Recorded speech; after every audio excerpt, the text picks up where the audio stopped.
So sa mga viewers natin idol na pasilip daw ng ating connection mula sa ating mixer, crossover at saka dual amplifier. So nakakatuwi tayo dito idol ano. So may dalawa tayong paraan dito kung saan tayo kukuha ng signal dito sa ating crossover.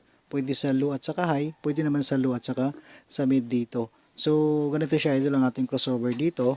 Halimbawa, kapag nakatuwi yung ating set dito sa ating mod idol ng ating crossover, ito halimbawa to no, nakatuwi siya. Ang may signal lang dito output itong low ng channel 1 at saka low ng ating channel 2 at saka yung high ng channel 1, high din ng ating channel 2. So yun ang mapapagkuhaan natin kapag nagtuwi stereo tayo dito ano. Ayan. So ito lang pwede natin mapaglagyan dito. Halimbawa itong ating gagamitin dito na connector, ito dual XLR female to dual male RCA. So halimbawa nakatuwi siya no. Itong kuhaan natin ng signal mula sa ating low papunta dito sa ating pang low na amplifier. Ayan. Itong isa nating connector, high output dito, ayan, kabilang channel. Papunta ito sa ating pang high na amplifier or pang mid high. Halimbawa naka input tayo dito o naka selector CD tayo. Halimbawa, yan ano, halimbawa yan ang ating naging mode dito, naka two-way. So pwede naman tayo kumuha idol dito sa ating mid kapag nag two-way tayo. Ililipat lang natin yung pinaka mode nito sa stereo. Ayan, dapat nakaangat yung dalawa na to.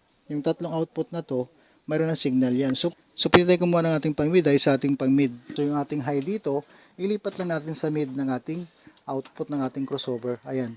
So yung ating gagamitin dito, low at saka mid, low at saka mid. Dito pwede yan. Mapapalaki pa natin yung boses ng ating mid dito. Ma-adjust natin yan. So dito idol, ito, ituturo lang natin dito kung saan natin ma-adjust yung ating low dito.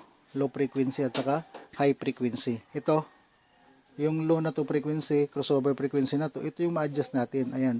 Pwede natin pakabig kanan yan. Tapos ganoon din itong crossover frequency ng ating pang mid high. So dito natin ma-adjust yan kapag gusto natin na lumaki pa yung boses ng ating pang mid dito. Itong crossover frequency na to, kabilaan po yan. Ano? So kalimbawa, dahil ang ating ginamit na output kanina, low at saka pang mid, ang volume naman dito, itong low at saka mid. Ayan, low at saka mid.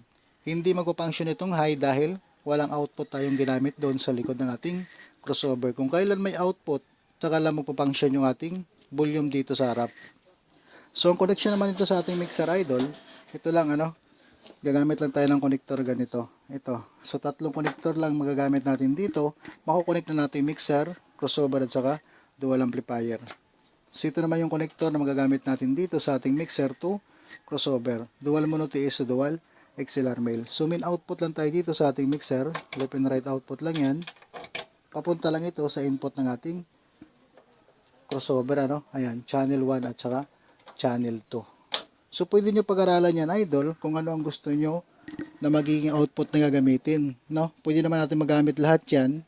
Itong mid at saka high kung mayroon tayong tatlong amplifier. So kapag nakatuwi tayo, pwede tayo mamili low at saka mid or low at saka high. So nakadepende sa mode ng ating crossover dito.